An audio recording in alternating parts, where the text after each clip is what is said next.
కాంగ్రెస్ మిమ్మల్ని ప్రశ్నిస్తే మేము నగదు బదిలీ చేస్తామన్నారు. అంటే ఎలక్షన్ల కోసమే హుజురాబాద్ ఎలక్షన్లో దళిత బంధు తీసుకొచ్చారు. వీటన్నిటిని అప్పుడు కవిత గుర్తురాలని అడుగుతున్నా.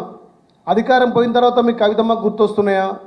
మరి అప్పుడే ప్రశ్నిస్తే రాష్ట్రం ఇంకో విధంగా ఉండే కదా, మీ ఒక్క కుటుంబం పాలే అయ్యేది కాదు కదా. మరి అప్పుడు ప్రశ్నించింది ఇప్పుడు మీ పార్టీలో నీ కుటుంబంలో నీకు సన్నగిల్లిందని చెప్పి మీ మధ్యలో కలహాలున్నాయని చెప్పి ఇవాళ బయట పెడుతున్న మీ నాయన మీ అన్న చేసిన తప్పులను ఇప్పటికైనా కళ్ళు తెరిచి తెలంగాణ ప్రజల పట్ల 10 ఏళ్ల పాలన గురించి నువ్వు వివరించినందుకు చాలా సంతోషపడుతున్నాం. ఇప్పటికైనా కవితమ్మ బయటికి వచ్చి మీ నాయన చేసిన అప్పులు, మీ నాయన చేసిన తప్పులు, మీ అన్న చేసినటువంటి వ్యవహారం అంతా కూడా ఇంకా బయటపెట్టి ఈ తెలంగాణ ప్రజల రుణం తీర్చుకోవాలి. ఎందుకంటే 10 ఏళ్ళు అధికారంలో ఉండి దోచుకురు కాబట్టి ఆ దోచుకున్న దాన్ని కక్కియాలని చెప్పి మేము కవితమ్మకు సూచన చేస్తున్నాం. అదేవిధంగా ఈ రాష్ట్రంలో కాంగ్రెస్ పార్టీ గౌరవ ముఖ్యమంత్రి రేవంత్ రెడ్డి గారి నాయకత్వాన ప్రజాపాలన నడుస్తుంది. ఈ ప్రజాపాలనలో ప్రజల సంక్షేమంతో పాటు భారతదేశంలో ఏ రాష్ట్రం తీసుకున్నటువంటి నిర్ణయం సాహసోపేత నిర్ణయాలు తీసుకొని ఇలా రాష్ట్రమే దేశానికి రోడ్ మోడల్గా ఆదర్శవంతమైన తెలంగాణగా ముందుకు తీసుకువెళ్తున్న క్రమంలో తెలంగాణలో పారదర్శకంగా కులగణన జరిగిందని చెప్పి ఇలా భారత ప్రధాని మోడీ గారు కూడా భారతదేశంలో అందరికీ కులగణన అన్ని రాష్ట్రాల్లో కులగణన జరగాలి, అన్ని కులాలకు దామాషా ప్రకారం వాటా రావాలని చెప్పి గుర్తించిండు.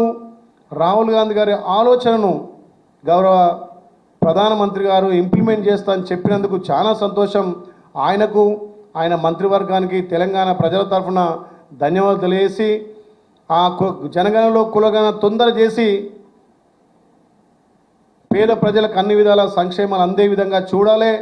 భారతదేశంలో బీసీలందరూ కూడా న్యాయం జరగాలని చెప్పి తెలంగాణలో జరిగినటువంటి బీసీ కులగణన బీసీ రిజర్వేషన్ చట్టసభలో చట్టం చేసి ఇలా గవర్నర్ పంపితే ఆ గవర్నర్ కూడా ఆమోదం తెలిపి రాష్ట్రపతికి పంపినందుకు ఆ రాష్ట్రపతి పంపినందుకు గౌరవ తెలంగాణ గవర్నర్ గారికి తెలంగాణ ప్రజల తరఫున ధన్యవాదాలు తెలియజేస్తూ ఇక కవితక్క ఇప్పటికైనా సోయి తెచ్చుకొని మాట్లాడేందుకు ఆమెను కూడా స్వాగతిస్తూ సంతోషిస్తున్నాం.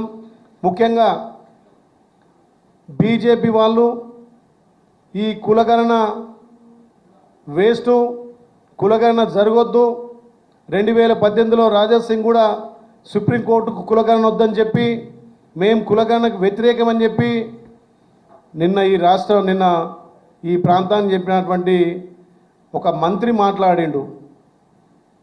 బండి పోతుంటే బండి కింద కుక్క మోసిందట. మరి ఏ రాష్ట్రంలో కులగణన మీ బీజేపీ ప్రాంత పాలతో ఏ రాష్ట్రంలో కులగణన చేసిర్రు? మరి ఎవరిని చూసి ఇలా మీ మోడీ గారు మీ మంత్రివర్గం కులగణన జనగణనలో కులగణన చేస్తామన్నారు? మరి ఆయనకు సోయిండి మాట్లాడుతుండా సోయి లేకుండా మాట్లాడుతుండా?